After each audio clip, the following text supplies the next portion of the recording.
Fala galera! O fim de Game of Thrones está muito próximo e a gente veio aqui teorizar sobre o que será do Trono de Ferro. De cara, lá vai a teoria. Não tem papinho antes. Não vai ter Trono de Ferro para ser disputado. E vai ter dragão destruindo o Trono de Ferro.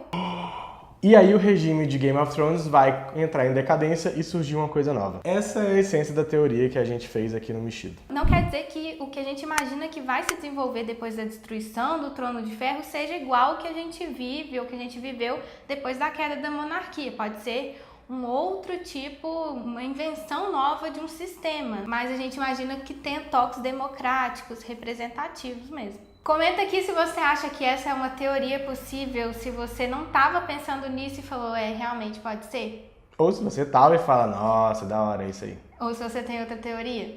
Também. Eu comecei a formular essa ideia de que talvez, na verdade, o encerramento da série seria justamente a decadência do regime monarquista que eles têm em Game of Thrones, né? Já que a gente tem uma rainha, tem o rei antes dela, enfim, as pessoas disputando esse trono para ver quem vai mandar nos 7 reinos. E começar um novo regime a partir de alguns ideais, de alguns personagens e de algumas ações e pensamentos que eles vão deixando ao longo da série. Importante a gente falar que esse é um vídeo para discutir o que vai acontecer depois da guerra contra os White Walkers, né? A gente tem a impressão de que vai ter isso até ali o meio da temporada. Essa questão com os zumbis vai se resolver e aí depois vai entrar realmente o que interessa, né? Que é o que durante essas 8, na verdade até agora 7 temporadas ficou em disputa, que é o Trono de Ferro, que é ser o grande rei ou a grande rainha desses reinos.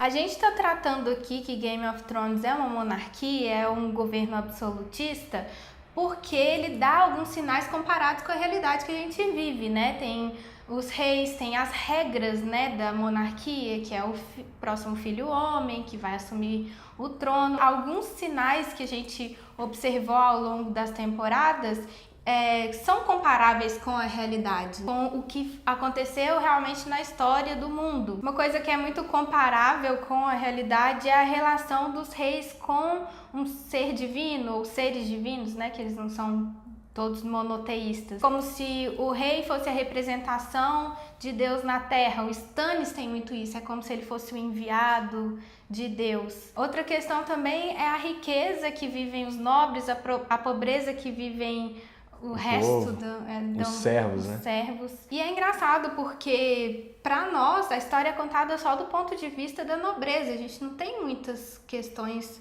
das outras pessoas, né? Da população em geral. E também é Guerra dos Tronos, né? Não é guerra de quem passa menos fome. Várias coisinhas vão acontecendo.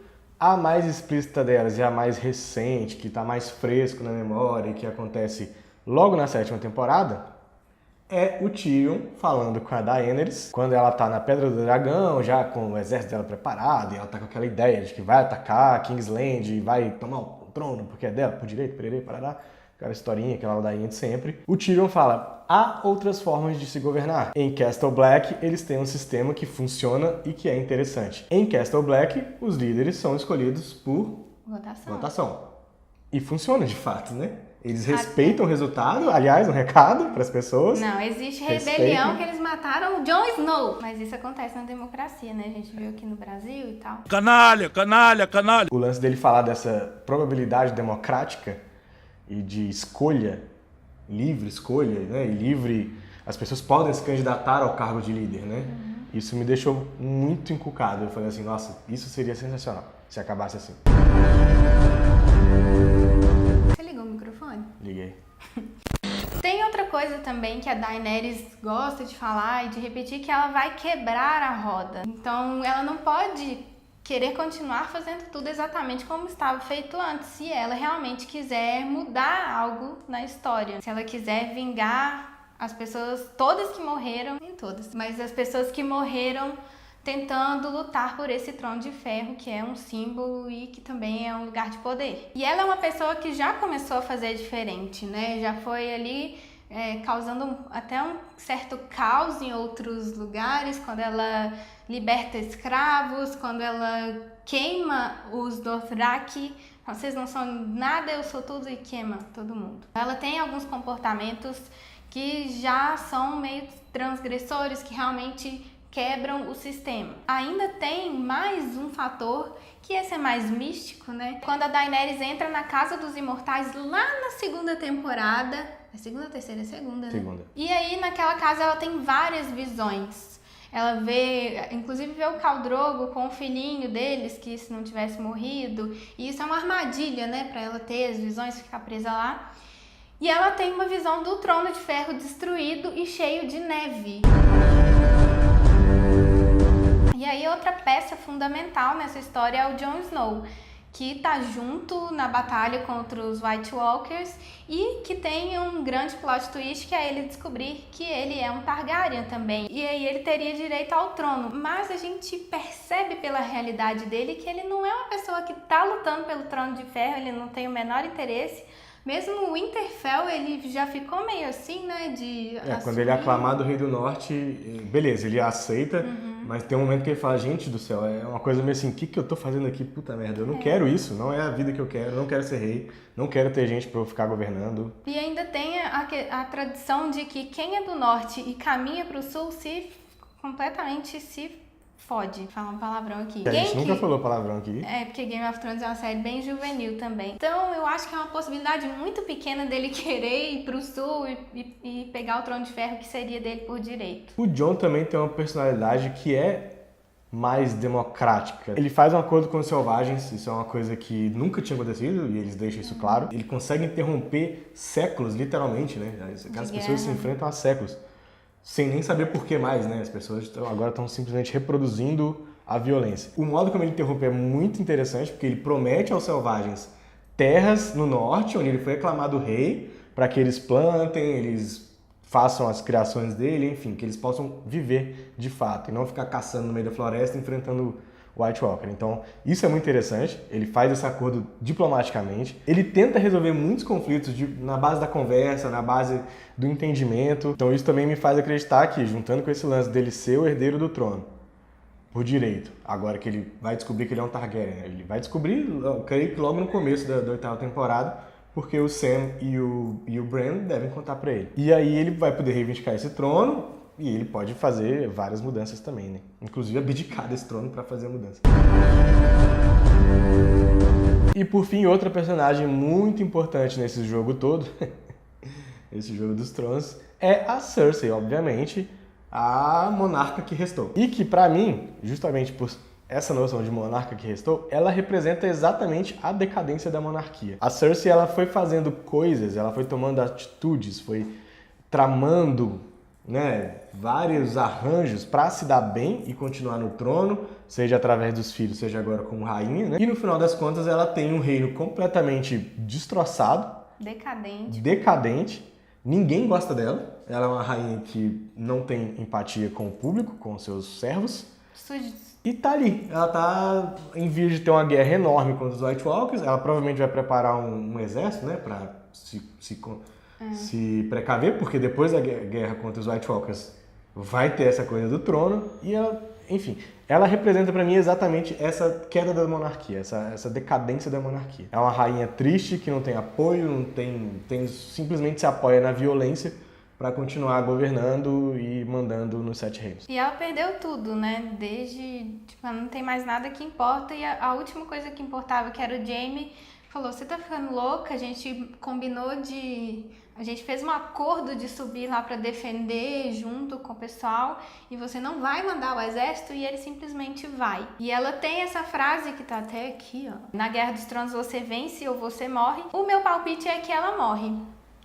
Tem o complemento da frase dela, que tá ali também, que é não há meio termo, e que isso pra mim é a essência do pensamento desse tipo de gente. Ou é isso ou é aquilo, não existe... E você tem pessoas na série provando que existe meio termo. O próprio Jon Snow, com a coisa que a gente falou com os selvagens, é um meio termo. A Cersei, ela é essa pessoa cega pelo poder, né? Então, ou eu vou continuar no trono, ou eu vou morrer. Tá, então você vai morrer mesmo, porque o trono provavelmente vai acabar. Não tem lógica, né? Não é levada à razão, é levada a um direito que quando ela nasceu era desse jeito, então nada pode mudar, ela prefere a morte do que ter um meio termo, né? E aí, pensando nessa teoria, eu tive um insight de que o Trono de Ferro vai ser destruído por dragões. A história daquele Trono de Ferro, de espadas, é que ele foi construído pelo primeiro rei dos 7 reinos, o Aegon Targaryen. E aí esse rei ordenou a construção do Trono de Ferro, pegou 1000 espadas, supostamente, das inimigas, e quem forjou foi um dragão. Então, pra mim, faria todo sentido um dragão também destruir esse Trono de Ferro. E aí, isso simbolizar o nascimento de um novo tipo de governo, um novo tipo de sistema. Por último, mas não menos importante, tem uma declaração do homem, ele mesmo, George R.R. Martin. Desculpa. Pra muita gente é como um Jesus Cristo aí. Que frequentemente, reiteradamente, é comparado a um outro grande mestre da fantasia, um grande ídolo meu, J.R.R. Tolkien? É J.R.R. Tolkien, né? Você não sabe nem o nome. Que agora que eu parei de pensar, os dois têm RR no meio do nome. E o George Martin, numa dessas comparações, disse que ele... Não é que ele não gosta, mas enfim, ele estava apontando as diferenças entre os dois e ele disse assim: Tolkien era monárquico, eu não sou. Eu não acredito em governos monolíticos. É óbvio que isso é uma declaração que é pessoal, mas depois ele complementa, como se pode ver em minha obra. Se a gente comparar Senhor dos Anéis rapidinho com Game of Thrones, Senhor dos Anéis de fato acaba com a exaltação da monarquia. O Aragorn é coroado rei e ele vai ser um rei ótimo, pipipi, papapá. Em Game of Thrones, essa declaração dá a entender de que não vai ser bem assim, já que todos os reis que tiveram eram um bando de cuzão. Super autoritários, Exatamente. Odiáveis, más governantes. Além desse aspecto pessoal, é óbvio que isso vai refletir na obra dele.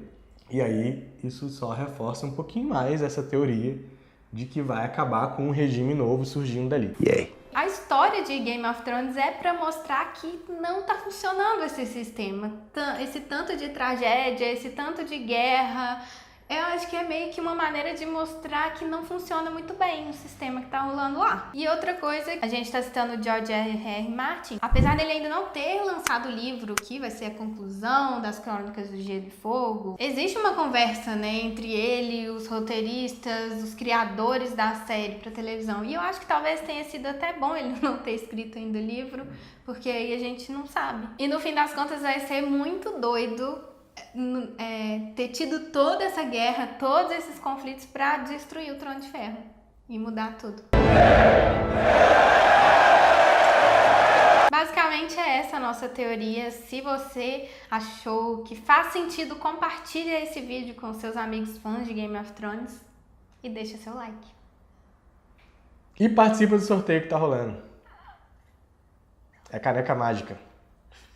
Antes que acabe as criaturas mágicas. Acompanhe os nossos próximos vídeos, a gente vai acompanhar a 8ª temporada, episódio a episódio, a partir desse domingo. Então vai ter vídeo toda semana aqui no canal, a gente só tá definindo o dia certinho. Mas é isso. A gente se vê aí assistindo Game of Thrones. Dracarys!